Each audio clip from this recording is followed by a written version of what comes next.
नमस्कार सभी बच्चों को। मैं गजेंद्र सिंह आपके सामने चैप्टर नंबर 7 बदलती हुई सांस्कृतिक परंपराएं एनसीईआरटी की कक्षा 11वीं का चैप्टर लेकर आया हूं। आज हम बात करेंगे चैप्टर नंबर 7 पर। पाठ का नाम है बदलती हुई सांस्कृतिक परंपराएं।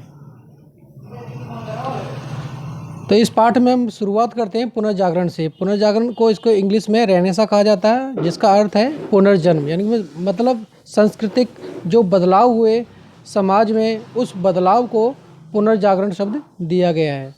14 से 16वीं शताब्दी में नगरीय सांस्कृतिक विकास और बड़ी संख्या में पुस्तकों की उपलब्धता। जो 14 से 16वीं शताब्दी के बीच में जो नगरीय संस्कृति में विकास हुआ और उस विकास में जो नई नई पुस्तकें आई लोगों के बीच में, उन पुस्तकों को पढ़ने के बाद उसमें समाज में परिवर्तन हुए। उसके बाद इटली में सर्वप्रथम मानवतावादी विषय जैसे इतिहास, दर्शन, नीतिशास्त्र, कविता, व्याकरण आदि, इन सब के आने के बाद लोगों ने नई चीज़ों को समझा और मानवतावादी दृष्टिकोण को अपनाया। एक नया दृष्टिकोण पैदा हुआ जिसका नाम था मानवतावादी। इसी से एक नए जागरण की शुरुआत हुई। विनम्रता से बोलने, पहनावे और मानसिक दक्षता पर बल। वैज्ञानिक द्वारा आविष्कार, कलाकारों द्वारा प्रसिद्ध कलाकृतियों की रचनाएं, इन सब रचनाओं के कारण, आविष्कारों के कारण पुनर्जागरण को देखा जाता है। चर्च के विषय में मध्ययुगीन सोच में बदलाव, स्त्रियों की स्वायत्तता, शिक्षा एवं संपत्ति के अधिकार पर चर्चा, इन सब जो परिवर्तन हुए, इन सब में उसी परिवर्तन को पुनर्जागरण या पुनर्जन्म या रेनेसां के नाम से जाना जाता है। पुनर्जागरण आखिर क्या है, इसके बारे में जानेंगे। एक फ्रांसीसी शब्द जिसका अर्थ है पुनर्जन्म। पुनर्जागरण की शुरुआत सबसे पहले इटली से हुई। यह रोम, वेनिस और फ्लोरेंस में शुरू हुआ। तो पुनर्जागरण की जो शुरुआत है सबसे पहले कहाँ पे हुई? इटली में हुई। इटली से यह फिर रोम में चले गया, उसके बाद वेनेसा में और फ्लोरेंस, इन शहरों में इसको सबसे पहले देखा जाता है। उसके बाद पुनर्जागरण ने लोगों में समानता की भावना पैदा की और समाज में व्याप्त अंधविश्वास, रिवाजों पर हमला किया। जो समाज में जो व्याप्त जो अंधविश्वास फैला हुआ था, जो पुरानी जो रिवाजें फैले हुए थे, जिनमें जो भ्रम की स्थिति थी, उस पर एक कुठाराघात किया और लोगों को समझाया कि क्या सही है और क्या गलत। पुनर्जागरण काल के साहित्य ने लोगों की राजनीतिक सोच में एक महान परिवर्तन लाया। मतलब जो साहित्य जो लिखा गया उस काल में 16वीं से 14वीं शताब्दी के बीच में राजनीतिक परिवर्तन हुए और नई नई जो पुस्तकें आई, साहित्य गठित किए गए, उन साहित्यों में परिवर्तन देखा गया उनके द्वारा। पुनर्जागरण पुरुष, इसका अर्थ क्या है? कई हितों और कौशलों वाला व्यक्ति, यानी कि एक ऐसा व्यक्ति जिसमें स्किल्स हो और उसके जो हित हैं वो जो अपने हितों की चर्चा करे और हितों को समझे, उसको पुनर्जागरण पुरुष कहा जाता है। उसके बाद हम बात करते हैं दस्तावेजों का। दस्तावेज चर्च द्वारा जारी किया गया एक ऐसा दस्तावेज जो उनके सभी पापों के धारक को अनुपस्थित, मतलब एब्सेंट, ख़त्म करने के लिए एक लिखित वादा की गारंटी देता है। दस्तावेजों का दस्तावेज क्या है? जो चर्च द्वारा जारी एक लिखित वादा होता है, प्रॉमिस होता है, वो जो गारंटी देता है कि आपके द्वारा जो भी सभी पाप हैं उनको ख़त्म किया जाता है। प्रिंटिंग प्रेस, इस प्रिंटिंग प्रेस के बारे में बात करेंगे। बहुत ज़्यादा मोस्ट इम्पोर्टेंट है, परीक्षा की दृष्टि से पूछते हैं पेपर में। 1455 में गुटेनबर्ग के द्वारा प्रिंटिंग प्रेस का आविष्कार किया गया। प्रिंटिंग प्रेस का आविष्कार किसने किया? गुटेनबर्ग पे। जो आप देखते हैं जो प्रिंटिंग होती है किताबों पे, अखबारों पे, कॉपियों पे जो प्रिंटिंग होती है, इस प्रिंटिंग प्रेस की स्थापना किसके द्वारा की गई? गुटेनबर्ग के द्वारा। और ये कब की गई? 1455 में। अब इस 1455 में इसकी आविष्कार हो गया और इसी के साथ जब ये आविष्कार हुआ तो प्रिंटिंग प्रेस की पहली जो प्रिंटिंग प्रेस को जो काम किया गया पहला, वो किसके द्वारा किया गया? कैक्सटन के द्वारा 1477 में। 55 में इसकी वो खोज की गई और 77 में 22 साल के बाद इसको स्थापित किया गया प्रिंटिंग प्रेस को यूरोप में पहली बार। प्रिंटिंग प्रेस के आविष्कार के कारण पुस्तकों की मात्रा बढ़ गई। जो किताब कई सालों में लिखी जाती थी पांडुलिपियों के द्वारा, हाथों से। अब वो प्रिंटिंग प्रेस के द्वारा उद्घाटन हुआ, प्रिंटिंग प्रेस का आविष्कार हुआ। उसके बाद अब जो किताबें एक एक घंटे के अंदर कई कई प्रतियां छपी, और इसी के कारण शिक्षा के क्षेत्र में एक बहुत ही बड़ा प्रसार देखने को मिलता है। छापेखाने मतलब प्रिंटिंग प्रेस के आविष्कार के कारण ही सर्वप्रथम पहली बार बाइबल की 150 प्रतियां छपी।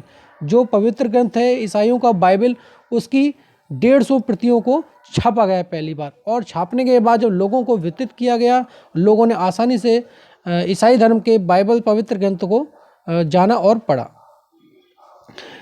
लियोनार्डो दा विंसी, यह सबसे महान चित्रकारों में से एक थे। उनका जन्म 1452 में फ्लोरेंस शहर में हुआ। ये कौन थे? लियोनार्डो दा विंसी एक चित्रकार थे, एक मतलब चित्रकारिता में फेमस थे। लियोनार्डो दा विंसी एक चर्चित कलाकार था। इसकी अभिरुचि वनस्पति विज्ञान, शरीर रचना विज्ञान से लेकर गणित कला तक विस्तृत थी। जो ये व्यक्ति थे विंसी, एक चर्चित कलाकार थे और साथ ही साथ इनकी रुचि वनस्पति विज्ञान में, शरीर रचना विज्ञान से लेकर गणित शास्त्र और कला के क्षेत्र में भी थी। इन्होंने ही मोनालिसा, द लास्ट सपर जैसे चित्रों की रचना करी है, जो विश्व विख्यात हैं, जो विश्व में बहुत ज़्यादा चर्चित हैं। मोनालिसा और द लास्ट सपर। मोनालिसा और the Last Supper Leonardo da Vinci की सबसे प्रसिद्ध पेंटिंगों में जानी जाती है। गैलीलियो इटली का एक महान वैज्ञानिक था। उसने दूरबीन यंत्र का आविष्कार किया। जो आज हम देखते हैं दूरबीन, मतलब जो दूरबीन की सहायता से जो दूर की चीज़ों को आसानी से हम पास में देख सकते हैं। जैसे ऊपर आसमान में ब्रह्मांड में क्या चल रहा है, तो यहाँ से हम दूरबीन की सहायता से उनकी जो मूवमेंट है, उनका जो चलन है, उसको हम दूरबीन की सहायता से देख सकते हैं। इसका श्रेय किसको जाता है? गैलीलियो को। किसको जाता है? गैलीलियो को। और जो खगोल शास्त्र, इनके अनेक तथ्यों की रहस्यों की जानकारी हमें इन्हीं के माध्यम से मिलती है। अगर ये ना होते तो हमें खगोल शास्त्र में जो रहस्य हैं, जो उनकी मूवमेंट है, उसको हम जान नहीं पाते थे। यीशु की सोसाइटी, इग्नेशियस लोयोला 1540 में इनके द्वारा एक सोसाइटी की स्थापना की गई, जिसका नाम था यीशु की सोसाइटी। इसमें प्रोटेस्टेंटिज्म का मुकाबला करने का प्रयास किया गया। एंड्रयूज वेसेलियस, बेल्जियम मूल के एंड्रयूज वेसेलियस 1540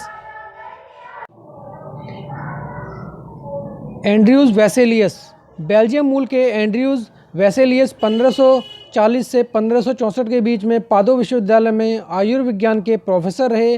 वह पहले व्यक्ति थे जिन्होंने सूक्ष्म यानी कि माइक्रो परीक्षणों के लिए मानव शरीर की चीरफाड़ प्रारंभ करी। यानी कि मनुष्य के शरीर में क्या क्या होते हैं, क्या क्या पार्ट्स होते हैं, उसकी जो सूक्ष्म परीक्षण उन्होंने इनके द्वारा किए गए, और उन्होंने चीरफाड़ की मतलब के द्वारा। मानवतावाद क्या है? मानवतावाद, इसके बारे में जानते हैं। मानवतावाद 14वीं शताब्दी में इटली से शुरू हुआ था। कहाँ से शुरू हुआ? ये इटली से शुरू हुआ था। पेट्रार्क को मानवतावाद का पिता कहा जाता है। मानवतावाद का पिता किसको कहा जाता है? पेट्रार्क को। पेट्रार्क को मानवतावाद का पिता कहा जाता है।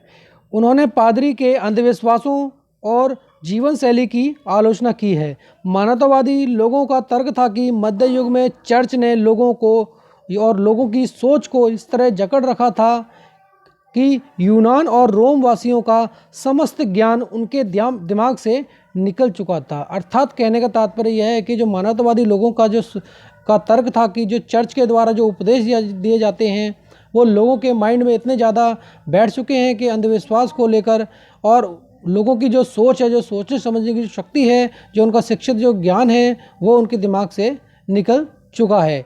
इसलिए ये एक नए लोग थे जिन्होंने, इनकी सोच थी, मानवतावादी सोच थी, लोगों को अंधविश्वासों से दूर करना, और जो जकड़ रखे हैं चर्च के द्वारा उनके माइंड को, उससे उनको बाहर निकालना।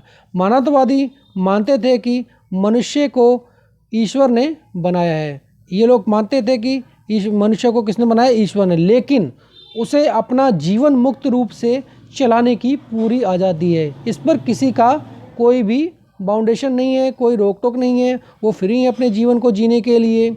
मनुष्य को अपनी खुशी इसी विश्व में वर्तमान में ही ढूंढनी चाहिए। ये नहीं कि वो इस समय दुखी होकर अपना जीवन जी सके, तो अपनी खुशी को इसी वर्तमान विश्व में ढूंढना चाहिए, ये उनकी सोच थी। ट्रेडों के फलने फूलने के कारण मिलान, नेपल्स, वेनिस, फ्लोरेंस को व्यापार केंद्र का दर्जा प्राप्त हुआ। जो ट्रेड्स हैं, जो व्यापार हैं, उनके जब फलने फूलने के कारण नेपल्स, वेनिस और फ्लोरेंस को व्यापारिक केंद्र का दर्जा प्राप्त हो गया था। मानवतावादी विचारों के अभिलक्षण। मानवतावादी जो विचार हैं उनके क्या अभिलक्षण हैं, उनके क्या क्या जो मतलब उनके प्रभाव हैं।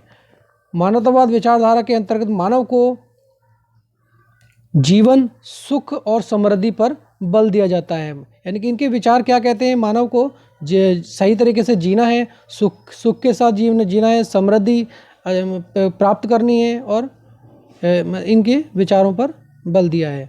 मानवतावाद के माध्यम से यह तथ्य स्पष्ट हो गया है कि मानव धर्म और ईश्वर के लिए ही ना होकर हमारे लिए, अपने लिए भी है।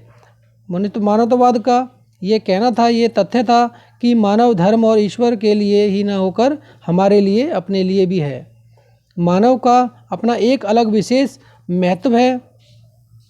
क्या महत्व है कि मानव जीवन को सुधारने, उनके भौतिक जीवन की समस्याओं का समाधान करने पर बल देना चाहिए। मानव का सम्मान करना चाहिए। इसका कारण यह है कि मानव ईश्वर की सर्वोत्कृष्ट रचनाओं में से एक है। तो इनका कहना था कि मानव जो हैं एक दूसरे का सम्मान करना चाहिए, क्योंकि ईश्वर के द्वारा सर्वोत्कृष्ट रचनाओं में से एक है, वो है मनुष्य या मानव। पुनर्जागरण काल में महान चित्रकारों की कृतियों, मूर्तियों में जीसस क्राइस्ट को मानव शिशु के रूप में दिखाया गया है, और मेरी, और जो मदर मेरी हैं, उनको वात्सल्यमयी माँ के रूप में चित्रित किया गया है। निसंदेह मानवतावादी रचनाओं में धार्मिक भावनाओं का ह्रास पाया गया है और उनकी कमी पाई गई है। पुनर्जागरण काल में महान साहित्यकारों ने अपनी कृतियों में प्रतिपाद्य मानव की भावनाओं, दुर्बलताओं और शक्तियों का विश्लेषण किया है। उन्होंने अपनी कृतियों के केंद्र के रूप में धर्म व ईश्वर के स्थान पर मानव को रखा है। इस युग की प्रमुख साहित्यिक कृतियों में डिवाइन कॉमेडी, यूपोटिया, हैमलेट आदि प्रसिद्ध हैं। मानवतावादी विचारों की विशेषताएं। मानवतावादी वे गुरु थे जिन्होंने व्याकरण, अलंकार का इतिहास और नैतिक दर्शन को पढ़ाया। उन्होंने इस बात पर जोर दिया है कि प्राचीन यूनानी और रोमन लोगों की संस्कृति के संदर्भ में कानून का अध्ययन किया जाना चाहिए। उन्होंने सिखाया कि व्यक्ति स्वयं अपने जीवन को धर्म, शक्ति और धन के अलावा अन्य माध्यमों से आकार दे सकता है। तो ये उनकी सोच थी। उनका ये मानना था कि जो मानवतावादी जो लोग थे, इनकी सोच थी कि मनुष्य या व्यक्ति स्वयं अपने जीवन को धर्म, शक्ति और धन के अलावा अन्य माध्यमों से, अपनी सोच से, अपने विचारों से अपने आप को एक नया आकार दे सकता है। इंग्लैंड थॉमस मोरे और हॉलैंड में इरास्मस जैसे मानवतावादियों ने आम लोगों से पैसे निकालने के लिए चर्च और इसके लालची रिवाजों की आलोचना की है। जो चर्च में जो लोगों से पैसे निकालने के जो तरीके अपने जाते हैं, उनकी घोर आलोचना की है। किसके माध्यम से? इंग्लैंड के थॉमस मोरे और हॉलैंड में इरास्मस। इन दोनों मानवतावादियों ने जो चर्च की बहुत ही आलोचना करी है, जो उनके घिसे पिटे जो रीति रिवाज थे। कुछ मानवतावादियों का मानना था कि अधिक धन पुण्य था और खुशी के खिलाफ नैतिक दोषी बनाने के लिए ईसाई धर्म की आलोचना भी इन्होंने की है। वे यह भी मानते थे कि इतिहास का अध्ययन मनुष्य को पूर्णता के जीवन के लिए प्रयास करता है। उन्होंने 15वीं शताब्दी की अवधि के लिए आधुनिक शब्द का इस्तेमाल करा है। मतलब जो 15वीं जो शताब्दी थी, उसको एक नया नाम दिया उस शताब्दी को, जिसका नाम था आधुनिक, मतलब मॉडर्न। क्या कहेंगे इसको? मॉडर्न। जो हम आज के समय में हम देख रहे हैं, आधुनिक जो समय है, उसको एक नाम दिया आधुनिक। किसके द्वारा? मानवतावादियों के द्वारा, क्योंकि उन्होंने इतिहास के अध्ययन को बहुत ही मुख्य माना है। 16वीं शताब्दी में महिलाओं की स्थिति कैसी थी? महिलाओं को कारोबार में परामर्श आदि लेने का अधिकार नहीं था। दहेज का प्रबंध न होने के कारण लड़कियों को भिक्षुणी बना दिया जाता था, अर्थात वो घर से बाहर रहकर अपने जीवन को जीती थीं और मांग कर अपने जीवन को चलाती थीं और लोगों को शिक्षा देने का काम करती थीं। सार्वजनिक जीवन में महिलाओं की भागीदारी कम थी। व्यापारी परिवारों में महिलाओं को दुकानों को चलाने का अधिकार था, लेकिन व्यापारी वर्ग के अलावा जो अन्य वर्ग थे उसमें महिलाओं को कहीं भी किसी भी रूप में अपनी भागीदारी प्रदर्शित करने का अधिकार नहीं था। कुछ महिलाओं ने बौद्धिक रूप से रचनात्मक कार्य किए, जैसे कि वेनिस की निवासी कसांद्रा फैदले हैं। वेनिस की कसांद्रा फैदले जो यूनानी और लातिनी ये वर्षा हो गया भाषा की विद्वान थी। जो लैटिन भाषा है, लातिनी भाषा है, उसकी विद्वान कौन थी? कसांद्रा फैदले। कहाँ की थी ये? वेनिस की। मंटुआ की मार्चिसा इसाबेला दी इस्ते, जिन्होंने अपने पति की अनुपस्थिति में अपने राज्य पर शासन करा, अपने शासन को चलाया। इटली की वास्तुकला 15वीं शताब्दी में रोम के शहर में पुनरुद्धार के साथ इतालवी वास्तुकला विकसित हुई और रोम में खंडरों को पुरातत्वों द्वारा सावधानीपूर्वक खुदाई की गई। इसने वास्तुकला में एक नई शैली को प्रेरित करा, शाही रोमन शैली का पुनरुद्धार, जिसे अब शास्त्रीय कहा जाता है।